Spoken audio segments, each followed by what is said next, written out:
शेर के मां दुर्गा का वाहन बनने की कहानी तब शुरू होती है जब देवी पार्वती घोर तपस्या करके भगवान शिव को पति के रूप में पाने की कोशिश कर रही थी।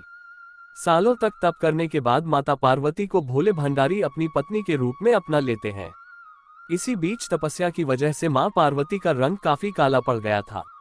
एक दिन ऐसे ही बातचीत के दौरान भगवान शिव मां पार्वती को काली कह देते हैं। ये बात उन्हें पसंद नहीं आती, वो नाराज होकर दोबारा तप करने के लिए चली जाती हैं। एक दिन बाद घूमते घूमते एक शेर घोर तप कर रही मां पार्वती के पास पहुंचा। उन्हें खाने की इच्छा से वो वहां घूमता रहा। मां को तप में लीन देखकर शेर भी वहीं इंतजार करता रहा। देवी का इंतजार करते करते सालों बीत गए। शेर मां पार्वती के तेज की वजह से उनके पास नहीं पहुंच पाता था। कोशिश करता और असफलता हाथ लगने पर दोबारा लौटकर कोने में बैठ जाता। होते होते कई साल बीत गए। मां के तप से खुश होकर भगवान शिव प्रकट हुए और मां से मनचाहा वर मांगने को कहा। देवी पार्वती अपना गोरा रंग वापस चाहती हैं। भगवान ने आशीर्वाद दिया और वहां से चले गए। वरदान मिलते ही मां पार्वती नहाने के लिए चली गईं।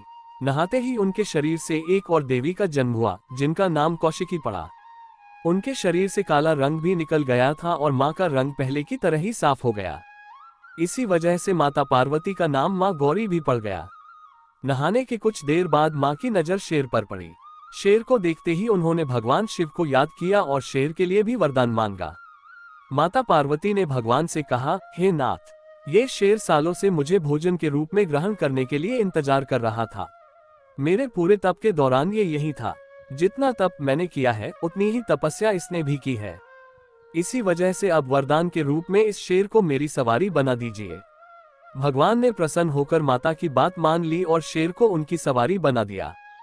आशीर्वाद मिलने के बाद माता शेर पर सवार हो गईं और तभी से उनका नाम मां शेरावाली